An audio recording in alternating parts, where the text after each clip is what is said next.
StorMagic is all about control. A gutsy security startup. Huawei gets flashy. iOS XE isn't easy. Cloudflare boots BMCs. Nyriad has some sass. And the AMD CEO is bailing on Cisco's board.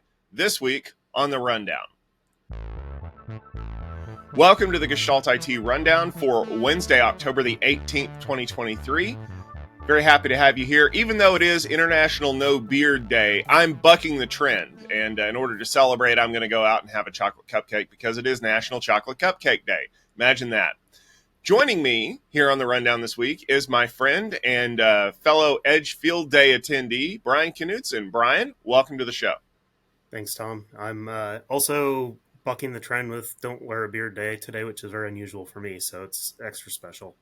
You know, that's okay. All the best, smartest engineers have a little bit of hair on their face. It hides the frown from having to work on some of the things that, unfortunately are not so pleasant. We'll talk about a few of those in just a little bit as we get into the rundown. But today we're actually going to talk about something exciting that we got a sneak peek at a couple weeks ago. StorMagic has announced the release of their new Edge Control dashboard today. The goal is to simplify management of SVSAN clusters, no matter where they might be located. The centralized management system does allow administrators to manage geographically diverse deployments from the vaunted single pane of glass. Edge Control is hypervisor agnostic, meaning you can manage VMware, Linux KVM, or any one of a number of different solutions that you might need to dive into. Now, Brian, as I mentioned at the top of the show, you were a delegate at Edge Field Day 2, and we actually got a special sneak peek at Edge Control kind of in an off-camera embargoed session, and those videos published today on our website at techfieldday.com. But Brian, what did you think about StorMagic's Edge Control? Yeah, I think it's a great move on their part. They were pretty open about the fact that it's kind of a version 1.0. So, don't expect it to be the best thing ever. But they're very happy with it, and from what they told us, have been working with a lot of customers and kind of through the beta process, testing it and getting some really great feedback. You mentioned the multiple hypervisor situation. They highlighted that at Edge Field Day, talking about how with Hyper-V, you don't have as strong a centralized management plane like you do with vSphere and the vSphere console. So this has been a huge benefit for those customers, for their Hyper-V customers, which they have a lot of, because the use cases overlap a lot more with Hyper-V than maybe your traditional virtual SAN type of software. So having the centralized console where you can manage an edge deployment, a lot of different instances, is a very big deal for them in that regard, because edge sometimes is a lot of really small spots, and therefore you end up with a very large management domain. And in order to properly control that, you need centralization. You need something to help do making changes once and pushing them out to multiple areas. And that is definitely a feature of what they put together for this first version. So yeah, really good move on their part. Was exciting to kind of feel their energy for this when they briefed us on it, and to finally see this hit the light of day is really cool. But there is a new startup in the security space, and you might say they have guts. 3 former Palo Alto employees, by way of Twistlock, have founded Gusty. They're targeting the process mining space to help optimize and remediate security processes. It takes a holistic view of the entire security posture of the organization and looks for inefficiencies within that. Surprisingly, co-founder John Morello mentioned that while the platform does include some AI features, they're bucking the trend by not making that the focus of the platform. So, Tom, you've looked into this a little bit more than I have, so interested to hear what you might think about this. I think my favorite thing is that the name of it is just completely anti-Silicon Valley. Like, there's no way that anybody would call it that. And all I can think of is Burgess Meredith in Rocky, like walking around going, "You gotta have guts." And I like that, because basically what they're saying is that we're going to start looking into the guts of everything that's running on your systems. And if you're wondering, well, I've never heard of process mining before, put on your thinking cap for a minute, because look at where the trajectory of security has gone for, the last 5 or 6 years. We've tried to get away from these discrete, like ACL-based solutions of like this flow talking to these things. That's really hard to like manage, especially when those, ACLs have thousands of entries or something like that. And what we've been trying to focus on as security professionals is telling people, no, no, no, no. What you need to do is you need to focus on the methodology, the way that people do the work. So in the background, what you're doing is trying to say, rather than blocking discrete connections, we're going to have some kind of a policy in place that says, these users can talk to these solutions and figure out how to make that work. Well, that is better than ACLs. But eventually what happens is you get these policies that are layered on top of each other, and they stop working efficiently. Just like you could have a potential where a line at the bottom of an ACL either blocks a line above it or worse, opens you up to bigger problems. In this particular case, what you've got is maybe one policy is being impacted by another policy that is creating some kind of weird interaction that you weren't expecting. Like, members of this group can access this resource, but members of this different group can't. And I'm a member of both groups, so which policy takes precedence? So what Gusty is effectively trying to do is they're trying to go in and say, okay, we're going to analyze all of these policies and we're going to figure out where the inefficiencies are. And we're going to show you basically comparison charts. And if there's a problem, you can click here and fix it. Now, the other thing that I thought was really interesting was the fact that they're saying that there's AI in it, but it's not AI focused. That's weird to me because a lot of companies now are trumpeting AI and everything because that's where the money is. And I think that by John Morello saying that there's AI in it, but it's not all we do, what he's effectively doing is he's trying to set a reasonable floor for what the performance of this is going to be. Now, maybe they're going to look at adding more AI features in the future, but I think that ultimately they're going to start slow and they're going to gain momentum. And I thought it was funny that all three of the founders of Gusty came from Twistlock. You typically see this in Silicon Valley where you get these guys that are very focused on building stuff. They got their golden parachute when they left Palo Alto after they were successfully acquired. But really what they want to do is they want to go out and do things. And so this is a need area that they saw. They're going to build solutions to work into it. And who knows? If this takes off, they're probably going to spawn a whole bunch of competitors and maybe they'll get acquired again. Or maybe they'll just make a successful business this time. Either way, best of luck to all those friends because you know what? You got some guts. All right, Brian, Huawei is forging ahead in the increasingly competitive all-flash array market with 33% growth, securing second place after our friends over at Dell. The entire external storage market has faced some challenges. Revenue has dropped by 14%, with traditional hard drive and hybrid revenues declining by 21%.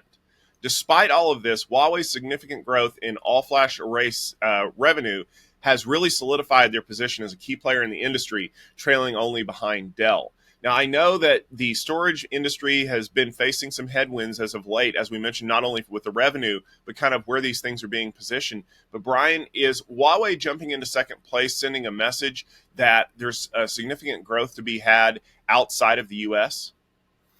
Yeah, I mean, that's definitely where Huawei plays the heaviest.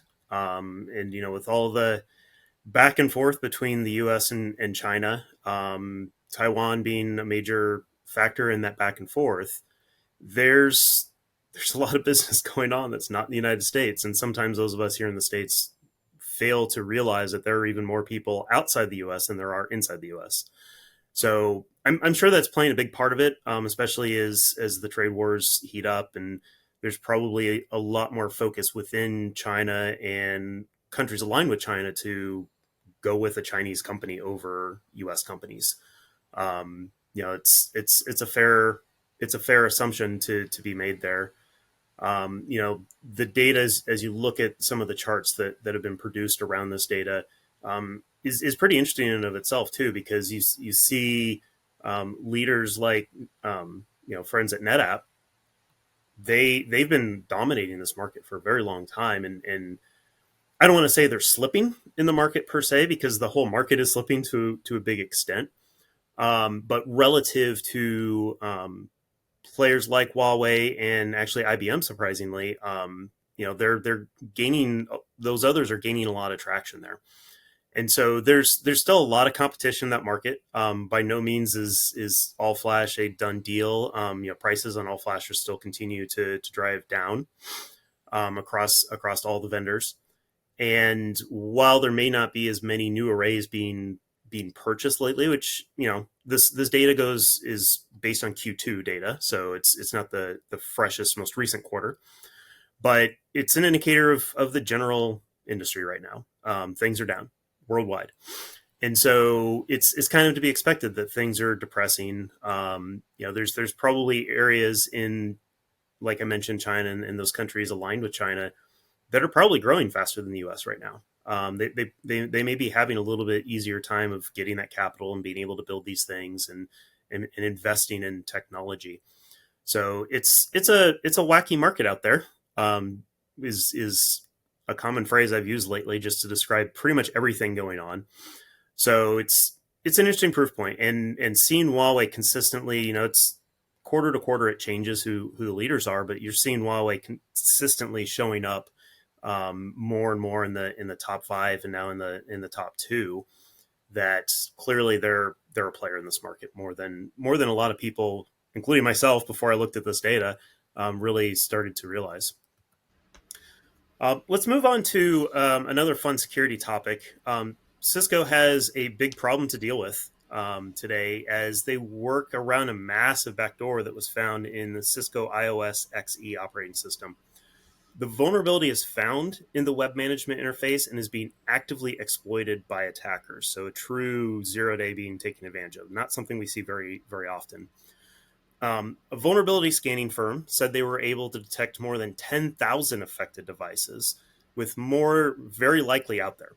Cisco is actively working to patch the affected systems, but the current remediation is to simply disable the web server if possible, and make sure that it's not connected to the internet, which is kind of security 101 for these types of interfaces.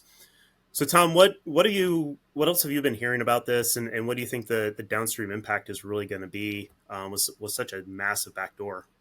Well, the problem is that the HTTP stack is allowing people to send crafted commands that allow them to get elevated privilege, and then with that elevated privilege, they're creating local user accounts. Okay, not a problem, right? Except there's a 2-year-old bug that was patched that allows someone with local user access to be able to implant commands in the switch using a Lua script. Now, here's where it gets fun. That bug was patched 2 years ago. Even on patched systems, attackers are gaining access to be able to use those Lua scripts to do command implanting and things like that. That's really weird. So you're probably sitting there thinking to yourself, as Brian mentioned, well, it's a no-brainer, man. Don't turn on HTTP management on external interfaces. You want to hear a fun one? If you're using 802.1x authentication on the switch ports, in order to trigger the login prompt, you have to have an HTTP server running on the switch. Do you commonly go back and make sure that you're only running it on your user-facing ports, or do you not know whether it's running on just your user-facing ports, or do you even know which ports it's running on? I'll give you a hint. You probably don't, because it just says IP HTTP server with no ACL limiting access from the outside source. Why would you? And that's the problem. This is not a situation where people don't know what they're doing. This is a situation where it's a very specific command that people may not even know can be limited or enabled on certain ports. And that's what VulnCheck and Shodan are showing. And VulnCheck, which is the company that did all the scanning and found all those devices, has released a tool for you to be able to go out and figure out if you have this doing, internet-facing stuff. And, basically shut it down if you can, create ACLs to limit the inbound connections if you have to, wait for Cisco to release a patch, and then figure out why an already patched vulnerability is being exploited as well. And that, to me, is like a recipe for disaster, because ultimately what happens in these kinds of situations is, it's the layering effect. It's not just one vulnerability. It's what you can get access to when you have multiple vulnerabilities. And then the next thing you know, you're in a lot of trouble. So good luck to anybody who's going to be staying up all night disabling HTTP server redirects on their switches. And if you can't, well, I'll have to go in for a case of beer, because you're definitely going to need that after you're done with this. Cloudflare has released an article this week talking about their shift away from baseband management controllers, or BMCs, towards a different style of lights-out system control. The summary of this discussion is that modern server motherboards are much more complex than the older BMC technology, and BMCs are forcing manufacturers to retool their workflows to deal with these less complex systems and putting them directly on the motherboard. And that's causing waste and increased cost of the systems. What Cloudflare is proposing is something that's a PCI form factor called Data Center Ready Secure Control Modules, or DCSCMs. The goal is for a DCSCM to provide the same functionality as a BMC, but it's a card that's not integrated directly to the motherboard, which means it can be moved around to different systems whenever the servers are retired, which not only reduces waste, but allows the motherboards to be manufactured at a much different level, hopefully reducing their cost as well. Brian, what do you think about this proposal to get rid of BMCs? At first I was like, why would you do that? Like, having it all in one system is, it took us a long time to get to that point where that was more or less standard on most server systems. And then all of a sudden Cloudflare comes in and says, yeah, we don't like that. We're going to change it.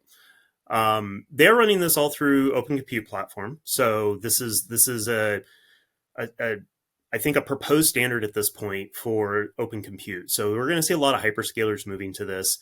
But when you dig into the details, I think it makes a lot of sense. The the deep down technical details that you mentioned around complexity of the system gets into, in order to meet certain standards, everything has to be a certain number of lanes or a certain number of levels deep. And in order to maintain those standardizations, the BMC had to be dragged along. And the BMC doesn't need that. BMC is by design should be fairly simple, because it is that as long as we can get power into the box, we can have this lights out. We can have this back end system to get into the bigger system and hopefully be able to bring things up and do things remotely and programmatically, in the case for these companies that run at a hyperscale like Cloudflare does. So being able to have that is critical. And it doesn't need to be fancy. It doesn't need to be great. It just needs to be able to do the basic functions that they need. And so this is a huge thing when you're managing tens of thousands, if not millions of systems in data centers across the globe. Like, you need a solid back-end system to get in there.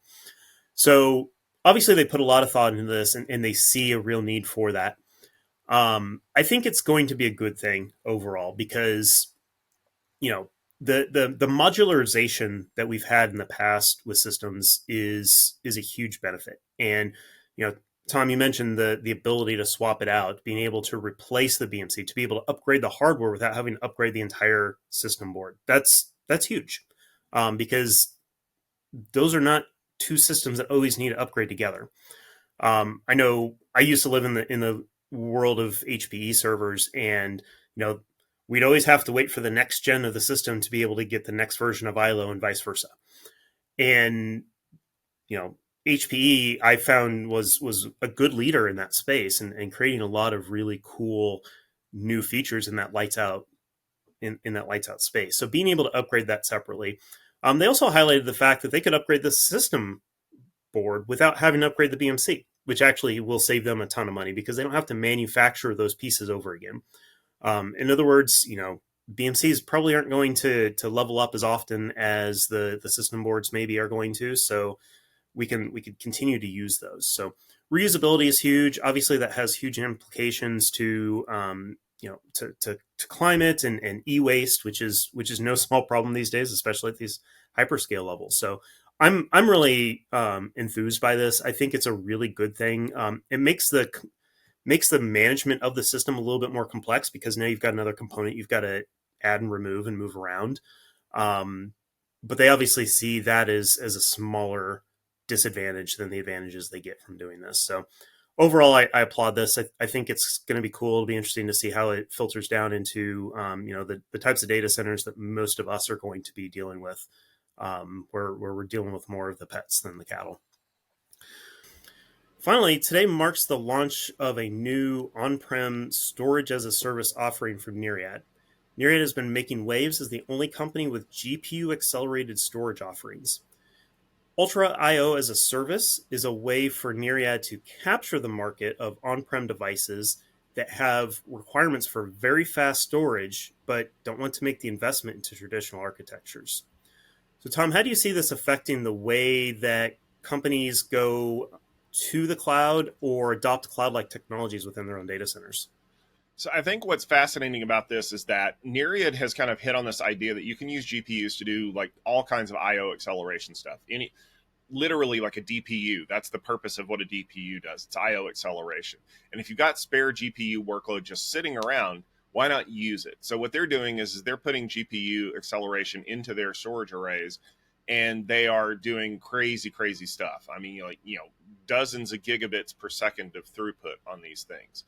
But where the real value is capturing those workloads that people might not be able to move off-prem just yet, like backup.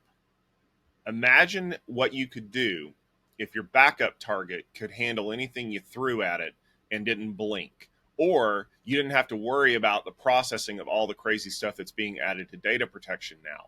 Things like entropy detection, for example. That's hugely valuable to people. There's a lot of stuff that they're putting out there that are, they're doing block level right now. They're going to be doing file and object very soon. They can do it today with third parties, but they're going to be adding native file and object very soon as well.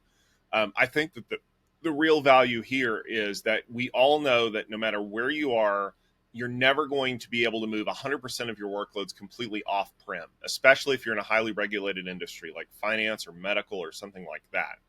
So Nyriad has the real capability to kind of get down into those areas. And when you think about it, some of those places that can't move all their workloads into the cloud are also the ones that need to retain their data the longest. And that is where that data protection kind of avenue would really appeal to them, is we need it saved.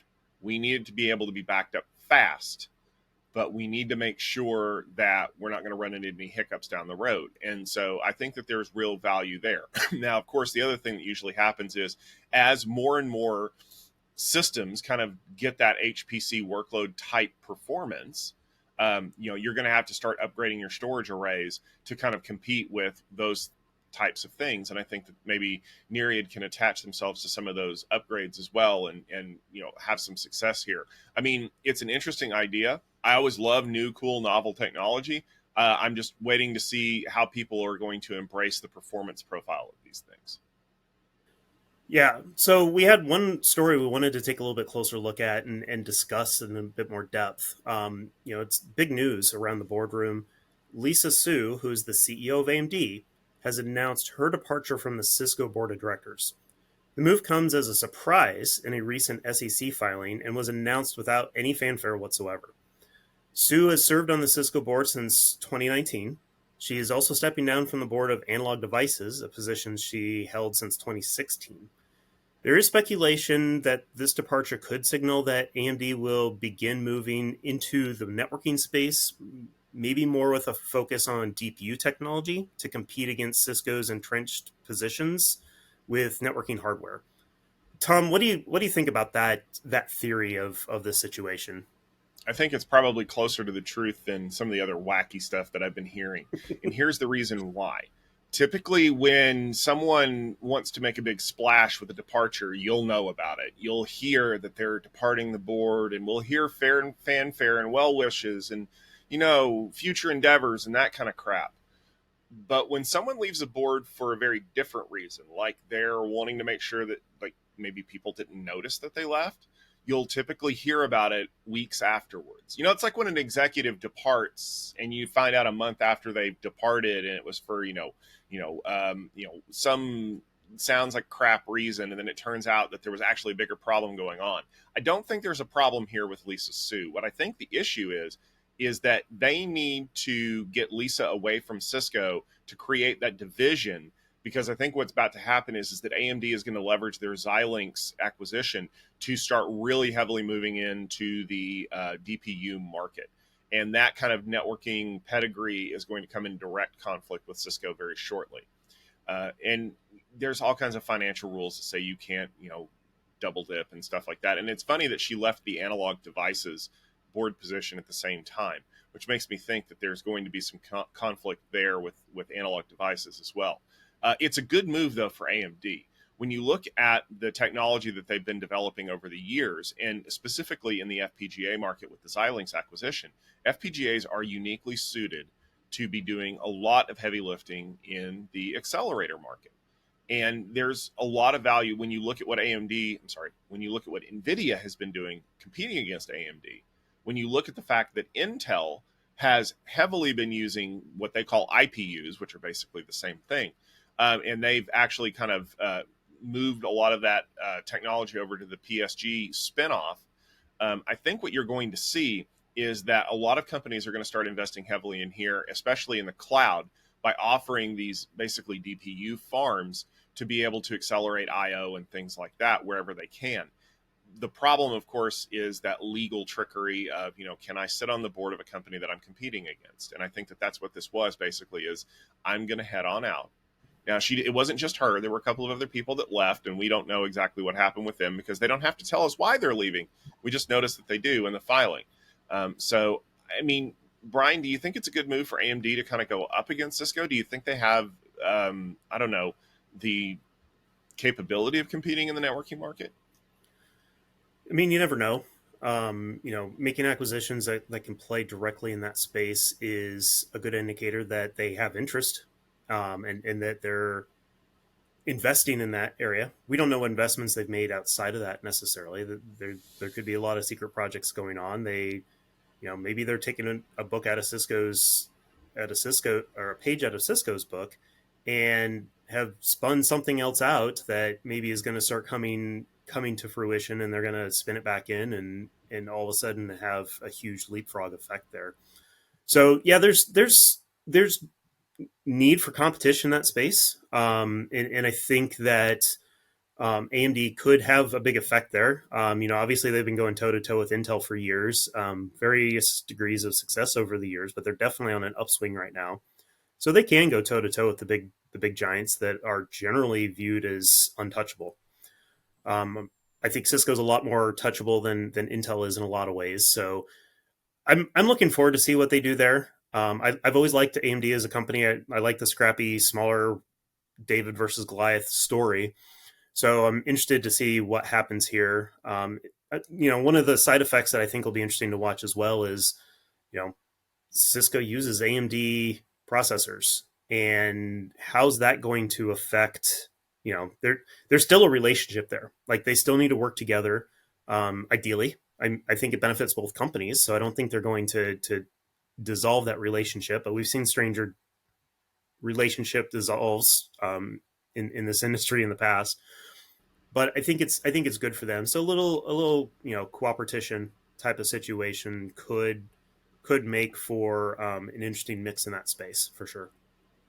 Yeah, and it's funny that you mentioned that it's a David versus Goliath thing. When you think about AMD being David in this particular situation, it's kind of hilarious because they're friggin' AMD. They're number 2 in the chip market, just not these chips. And as we learned with what Intel was going through, it's not easy to break into markets that you're not like the king of. And I think that where that positioning is going to matter is, does AMD kind of make their own thing and make a space that kind of co-opets with Cisco? Like, we're not going to unseat you from a switch perspective. We're not going to try to unseat you from a router perspective. We're just going to try to accelerate IO inside of a system. That probably won't sour the relationship. But it's better to leave on your own terms than be forced out because of some kind of weird rulings. I also think that the relationship that Cisco has with AMD solutions isn't going to go away anytime soon, because the server side of Cisco is still very focused on, providing the best performance that they can for what their customers' workloads need. And I think they're going to continue to do that as long as possible. Maybe just kind of create a little function wall between the server compute side of Cisco and the networking side of Cisco. Plus, when you think about it, they're not really sharing a whole lot of information with AMD. They're more consuming those chips. I mean, Cisco still has switches, a few of them, that run Broadcom silicon. And you would think that those two companies would be competing against each other massively in the silicon market, but yet they still kind of work together, and they're both members of the Ultra Ethernet Consortium, so they can get along when they have to. And I think that that's ultimately what you're going to start seeing from a lot of these companies that are basically becoming arms dealers, for lack of a better term. I'm going to provide chips for you to run this thing, but I'm going to develop my own chips that compete against you over in this space. And likewise, this company is going to buy chips from one manufacturer, but they're also going to buy chips from another one because, you want to have supply chain diversity. And maybe that was one of the biggest things that came out of the pandemic and all of the things that we ran into, is this idea that you can't just rely on a sole source to get things anymore. You have to have a way to make it all work together. And sometimes it means you have to go to a different group in order to get the things you need. Yeah. Like I said, it's going to be really interesting potential moves that they're going to make there. And I don't see the relationship disappearing. But I definitely see the desire to avoid that conflict of interest. It's always better. I've, in lots of different ways in a long career now, sometimes the perception of a conflict of interest is enough to cause a problem. And so taking the I'm sure it wasn't an easy decision on her part. But having that level of separation is probably the prudent move. It doesn't say that someday Cisco doesn't start buying some of these things and putting them into their own devices, and now their relationship is even deeper. So who knows what could happen in the future? She may end up back on the board again. It's hard to say, and of course we're speculating. So it could just be personal things. Maybe she just needs more personal time, and sitting on all these boards is just too much. Whatever happens, you can promise that we will definitely be covering it here on the rundown each week, Wednesday at 12:30 Eastern time. What else we have going on is a lot of field day related items. In fact, today, right now, Stephen Foskett is at Cloud Field Day 18. He's got great presentations from a lot of great companies over the next couple of days. If you want to learn a little bit more about who's going to be there, just head over to techfieldday.com, check out the schedule and the lineup. Next week, I'm going to be out. I'm going to be at Networking Field Day. We're wrapping up networking events for 2023 with 6 great presentations. If you check out the website, techfieldday.com, you can check out the schedule for Wednesday and Thursday. But also on Wednesday, Stephen's going to be on site in Cleveland at the Information Security Summit, and he's going to be doing the rundown from there. And so we're going to have some exciting conversations going on there. Stephen's going to be recording a lot of content that you can check out on gestaltit.com. Then the week in 2 weeks, 3 weeks from today, 2 weeks from next week, we're going to be having Security Field Day 10. This is going to be a virtual event taking place on November the 8th. You can check out the lineup of presenters by going to techfieldday.com and clicking on the link for Security Field Day 10. We're very excited to have our very own Brian Knudsen, who's going to be a delegate at that event. As mentioned, if you want to check out the rundown, we usually publish around 12:30 Eastern time on Wednesday. We bring you all the news for the week that was. If you would like to subscribe to our YouTube channel, you can do so at youtube.com/GestaltIT video. You can also search for the rundown, Gestalt IT Rundown, in your favorite podcast application of choice and get this in an audio format so you can check it out while you're out on a run or working on your car or mowing the lawn or whatever it is you need to take care of. But we very much appreciate your listenership. We love the commentation that we get on our videos about, this is my favorite place to get the news. And I love how you guys have a take on things, and we sincerely appreciate it. And Brian, we sincerely appreciate you stepping in today to help us out. If people want to check out some of the stuff you're working on, where can they go to learn more? Yeah, my website is knut.net, so KNUDT.net. Or you can probably find me on LinkedIn is the next best place. Just search for Brian Knudsen, or the socials. Usually B Knudsen is the handle that I pick up there. Today mostly Mastodon. And you can definitely follow us on social media by searching for Gestalt IT. We're pretty much everywhere there. You can also follow us on LinkedIn. We'll be back next week with another great episode. Stephen will be coming to you from ISS. Until then, take care of yourselves. We will see you soon.